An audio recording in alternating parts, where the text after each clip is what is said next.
उत्तर प्रदेश में 2026 में होने वाले त्रिस्तरीय पंचायत चुनाव की तैयारियां तेज हो चुकी हैं। राज्य निर्वाचन आयोग के निर्देश पर सभी जिलों में प्रशासनिक गतिविधियां पूरी तरीके से सक्रिय हो गई हैं। पूरे प्रदेश में राजनीतिक माहौल गंवाने लगा है, क्योंकि चुनाव 2026 में ही प्रस्तावित है और इसकी शुरुआती तैयारियां 2025 के अंत से ही चालू हो चुकी हैं।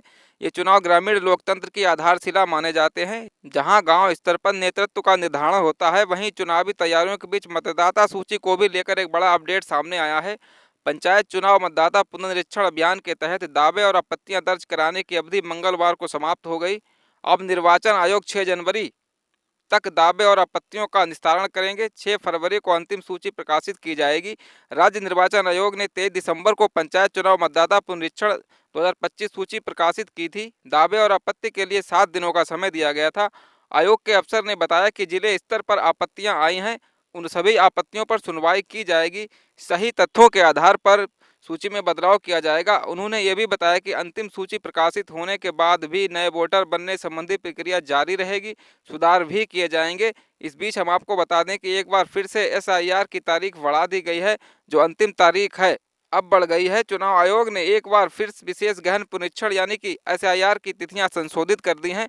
मुख्य निर्वाचन अधिकारी सीईओ नवदीप रेणवा ने बताया कि संशोधित तिथियों के अनुसार अब कच्ची मतदाता सूची का प्रकाशन 6 जनवरी को होगा। इससे पहले यह तिथि 31 दिसंबर को घोषित की गई थी। इसी तरह से दावे और आपत्तियां प्राप्त करने की अवधि 6 जनवरी से 12 फरवरी तक निस्तारित की गई है, जबकि पहले यह तिथियां 16 दिसंबर से 15 जनवरी तक थी। इसी तरह से अब 6 जनवरी से 27 फरवरी तक नोटिस चरण गणना होगा।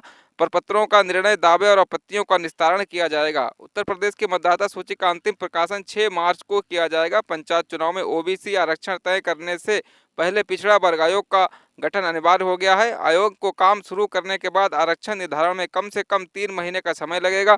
पंचायती राज निदेशालय में समर्पित पिछड़ा वर्ग आयोग के गठन का प्रस्ताव करीब 5 महीने पहले शासन को भेजा गया था, लेकिन अभी तक इस पर प्रस्ताव को मंजूरी के लिए कैबिनेट तक में नहीं पेश किया गया है। गठन के बाद आयोग को कम से कम 3 से 4 महीने आरक्षण को लेकर अपनी रिपोर्ट तैयार करने में लगेंगे। सरकार की ओर से पिछड़ा वर्ग आयोग के गठन की प्रक्रिया भी लंबित है। ये विलंब आरक्षण प्रक्रिया की समय सीमा को प्रभावित कर सकता है। सूत्रों के मुताबिक ये भी कहा जा रहा है कि सरकार आगामी त्रिस्तरीय पंचायत चुनावी सीटों के आरक्षण में बदलाव किए बिना ही करवाने की तैयारी में है। यानी 2026 के त्रिस्तरीय पंचायत चुनाव में सीटों का आरक्षण 2021 के चुनाव की तर्ज पर ही हो सकता है। फिलहाल आरक्षण की प्रक्रिया, मतदाता सूची से जुड़ा कोई अपडेट या फिर पंचायत चुनाव से जुड़ा कोई भी जानकारी निकल कर सामने आती है तो हम आप तक जरूर पहुंचाएंगे।